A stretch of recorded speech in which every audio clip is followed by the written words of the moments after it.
Hey, welcome back. We're going to go ahead and start talking about what are the three most important things to starting a business. Hey, my name's Rios.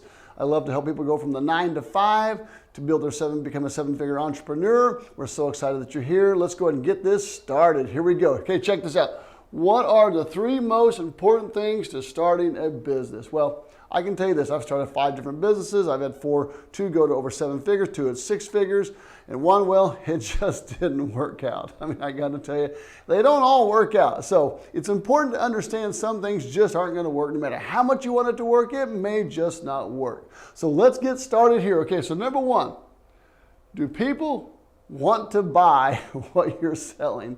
So years ago, I started this one business. It was called myfitnessreminder.com. So the whole idea was built around, I would send you a text message to remind you to get your ass up out of bed and go work out. That was the whole premise and the whole idea behind this business that I was starting. Now, I thought it was a great idea. I thought it was really good. And even with the website guy, he goes, dude, I don't even know how you're going to pull this off. And it had a lot of challenges. I got to be honest, it had a lot of challenges because it was going to have to be an app. This is before apps were really a big thing. And we're trying to figure out all the solutions to make this thing work. So I started investing money. And then I went to do my trademarks for My Fitness Reminder. And then, of course, guess what happened? I had a snag. You know what that snag was? My Fitness Pal, they said, hey, your business is too close to our business. So then I went to my attorney. You know, when we're talking about the trademark, he goes, look, you're never going to win. You're not going to beat My Fitness Pal. They have a budget that's giant. Your budget is like this. I had a little tiny budget. I couldn't afford it, and I wasn't going to fight it. And I realized that, first of all, not all businesses are for you. No matter how much you want to do, maybe you're not the right person for that business, or maybe just nobody would have wanted that business in the first place. We were trying to test this thing out, and it was a little crazy. A little crazy, I will say this. Okay, so let's talk about this. Do people want what you're personally selling? I've had people come to me with business ideas and they'll say, oh, I got this great idea. It's going to be this. So the first thing I asked them, I said, does anybody want what you're selling? Well, yeah, they all want what I'm selling. Well, how many have you sold? Well, I haven't sold any yet. So how do you know they want what you're selling? I mean, seriously, dude, how do you know they want what you're selling? You've got to be able to test this with your friends, your family, and everybody else that you personally know to see, do people want what I'm selling? This is why I personally love the service industry. You know, where it's service-based businesses, where there's a plumber, an electrician, an HVAC, a painter, a house cleaner, you know, power washer. I mean, this list is going to just keep going. Because I know for a fact everybody needs and wants those services. So it's an easier business to get involved in. That's why I love those kinds of business. That's why I've always pushed and promoted those kinds of businesses, because you can make a crap load of money really fast in those businesses and build phenomenal businesses for long term. So when your idea that you have, with your service that you have, do people really want what you have? And if they do, ask yourself this question: what are they willing to pay for what you're offering? Now, I hear people all the time, they say, well, they don't pay that much. I'm like, maybe they don't pay you that much, but they pay somebody else a hell of a lot more who does the exact same thing. I'll give you one example. I had a lady who was talking about her photography business. She was sharing me the stories of she's only charging $60 for a session. And I'm like, what? $60 for a session? Are you crazy? That's insane. Because by the time we broke her business down into real numbers, she was down to about $3 an hour. She was making some money, but she was afraid. She says, well, people, this is what they want to pay. I'm like, no, that's just what they want to pay you. First of all, because your confidence was too low. Second, because you just didn't know how to build a business correctly. And thirdly, you were afraid to charge more because you're afraid they'd say no. And I told her, I said, that's okay if they say no. So the key is learn to figure out what people are going to pay for your business. Look at what the highest level of pay is. Remember, if they're going to buy your service, buy your business, buy your product, what's the most that people are paying for that very specific product or service? What's the lowest they're paying? And then figure out what your personal cost of doing business is. And that's where you're going to build your pricing, is around your cost of doing business and what you want to generate revenue and income for your personal life and your business's profits. Remember this, when you go into business for one reason: to make money, make profits. No business lasts without money. I don't give a crap what you think. Every business fails for two reasons: lack of money, lack of sales. And if you don't have a lack of money, it's because you have a lack of sales. If you have a lack of sales, it's because nobody wants to buy what you're selling. Or they may want to buy it, but they just don't know you exist. That's a whole nother video on marketing your business. But the point is, do they want to buy what you're selling? And don't get this ego like, oh my God, my stuff's the best stuff in the world. I know everyone wants to buy what I want to buy. Because they may not. They really may not at all. But that's okay.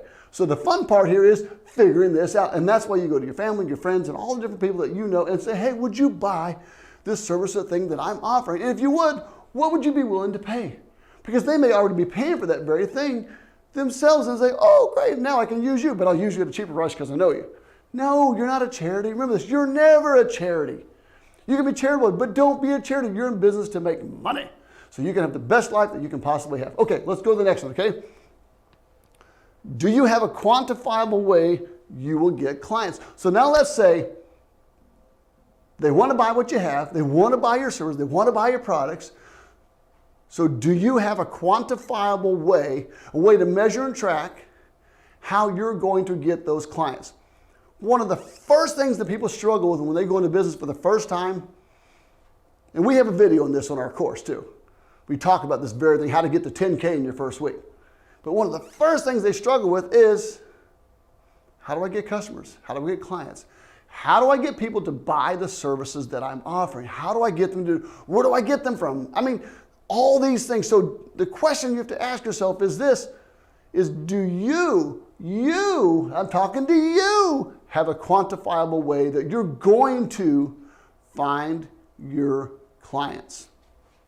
If the answer is no, I want you to stop and not just go into business, because all you're going to do is waste money, waste time. I sat with two different people at a Chamber of Commerce meeting one time, many years ago.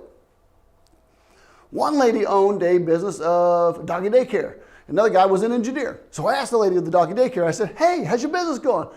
She said, well, you know, it's going okay. It's going okay. But I'm not making any money. I haven't been paid in 3 years. I've been in business 3 years and I've never paid myself a dime. I'm like, holy shit, you've been in business for 3 years, you've not made any money? Well, to me, there's a problem there, because when you go into business, you need to have a quantifiable way to get clients who's going to pay you money. She didn't have enough clientele coming in order for her business to rise up enough to where she could pay herself. I don't believe that you have to suffer, because there's a better way to do business. There really is. Now, the same table with an engineer. He says, yeah, I went out of business because I couldn't get customers. Holy shit, dude, I'm telling you. You got to figure out how to get your customers. You need to figure all these things out. And getting clientele is not that hard at all. It really isn't that hard. If you have a specific kind of business, there's a specific kind of industry that you're focusing on, that you're trying to bring people into, you got to focus on doing it. So we're going to talk about that in a second. But remember this, you need to have a quantifiable way written down, written out, all the different ways you're going to get your clientele to come to your business. You've got a price structure set in, you've got price packages built, you've got all the whole business built to where you can sell whatever services, whatever offers you have, but you have to have a quantifiable way that you're going to get clients. Now, you're going to look at maybe 10 different ways you're getting clients, and you're going to find that maybe 2 or 3 of those different ways are the ones that generate the most business. So we don't ever want to put all our eggs into one basket, because if that basket falls over and breaks, you're left with something you don't know what to do. So you have to figure out 10 different ways, 20 different ways. I don't care how many it takes, how you're going to get clients, but write it down, write it out, figure it out, and this is going to change how you get clients and how you do business, and it's going to change your entire life, because you're going to know what's working and what's not working. Then you got to track it. Now, there's a whole other video we can do just on tracking your marketing, tracking your advertising, tracking phone numbers, all these different things. All these things are important, but for this purpose, we're talking about the 3 most important things that I think are in regards to starting a business. Now we're at number 3, my favorite one. Are you ready? Are you ready? Are you ready? Say, show me the money. Say, show me the money. Okay, here we go. Are you willing to do what it takes? Let me assure you this. More people get excited, they're stoked, they're so pumped up. I'm going to go into business, I'm going to make all this money. But then when they hit this, they stop real fast. And what happens is they get stuck. They get scared. Their mindset that they've lived with their entire life, that's held them back their entire life, all of a sudden says, you got to stop, it's going to hurt you. But what's going to hurt them? it's going to hurt their pride. It's going to hurt their ego. So you think about why people don't do certain things, why people don't start businesses. A lot of it is because they're so afraid of failing. But what are they really afraid of, though? If you really break it down, before we can really go into, are you willing to do what it takes? Can you break it down to what are they really afraid of? They're more afraid of, if I could say any one thing, is what other people think. I've taken a lot of classes, a lot of courses, studied a lot of material on this very subject. And let me tell you this, being afraid of what others think is going to hold you back more than any other thing your entire life. You're going to find that this one factor is going to hold you back because it's an embarrassment. You're like, oh my God, what are my friends going to think? What's my family going to think? What's everybody going to think? They're all going to think I'm so bad and they're just going to hate me. They're going to think so little of me. Hey, shit happens. They may think all these stupid things about you, but guess what you did they didn't do? Guess what you did? You took the risk. You took a chance on yourself. You took a chance on becoming the best version of yourself. You took a chance on becoming so fucking good and doing something that most people are so scared to do. You started that business. You started building a better life. But understand this, you need to get some better skills too. If you're going to be in business, you need better business skills. So do you have what it takes? In my opinion, most don't. They say if it was easy, everybody would do it. Well, it's not hard. It's just a matter of, can you get past this one barrier? It's this barrier, you hit it every time. You hit it every time. Oh, I don't know enough. Oh, I need more money. I need this. It's like the barrier of excuses. It's sitting right there just stopping you every single time. So do you have what it takes? Do you have to push through? Because remember, when you start pushing through, it starts pushing. That barrier becomes flexible all of a sudden. I don't know why it's flexible, but it becomes flexible, and all of a sudden you're pushing through it, and it's flexing, and then one day you're just going to push straight through. Guess what? I promise you, when you push through and you stop giving a shit what others think, you'll find that you can rise up, put your shoulders back, your chest out, do the Superman pose, Wonder Woman pose, whatever the pose it is. But the point is you're going to gain that ability to have what it takes to do it. It takes a lot of courage. It takes a lot of grit. It takes a lot of just gumption from deep inside of you to say, look, I'm going to do this no matter what it takes. And you can do this. I've done this. It doesn't take a special education, but it does take you always learning how to become the best version of yourself. It does always take learning how to become the very best in what you do. When I started my first company, I read 2 books on how to start a business. I'd never been to college, never been to high school, never done all these different things. And I remember, I was a very intelligent person, but I'm like, well, I've never started a business. So what do I do? So I got 2 books specifically on the business I wanted to start, and I read the 2 books and started the business. I prepped, planned, and then launched. My first year of business, I was doing $350,000. I was like, dude, I have arrived. I mean, seriously, it was such a freaking awesome thing. Then within 4 years, I'm at 7 figures. You know, only 5% of businesses ever do 7 figures a year. Dude, I hit the 5%er, and then I did it twice in another business. Then I did 6 figures in 2 other businesses. So the point is, I had to learn. And by learning all these new skills, all these new attributes, all these new mindsets, it gave me the ability to have of doing what it takes. That's the point, is do you have what it takes? And if you don't know, test yourself. Tell some friends what you're going to do. When I started my first company, the first thing that I heard when I told my employer I was quitting my job, he goes, well, you'll be back. You'll be back looking for another job. You'll be back looking for a job as you go out of business. I mean, shit.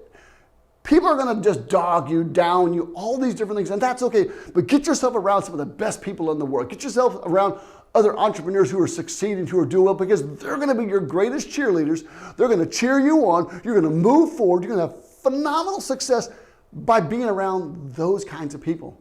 If you have a negative Nancy in your life, get them the hell out of your life. Don't keep them there. Don't be there, but they're my best friend. I love them so much. The hell with that. Move them along. Get them gone. Get them moving. Start building a life that you love. You can do this. And remember this, the 3 most important things in starting a business are, do people want what you're selling? Or, do you have a quantifiable way to measure what you're about to sell? And 3, are you willing to do what it takes? Okay guys, hey listen, seriously. My name's Eric Rios. I love helping people leave the 9 to 5 to start a 7-figure business. It takes a special skill, takes special learning. No, it doesn't. It just takes you just doing it. The point is this: if you need help, reach out to me. You can text me at 314-591-0479. We got great programs that we can help you go from A to B to Z, all the way as far as you want to go. If I don't know, I'm going to help you find the right person, because in business, I love to tell you the truth. If I can't help you, I'll tell you, but I guarantee we can get you to the right person. So let's do this together.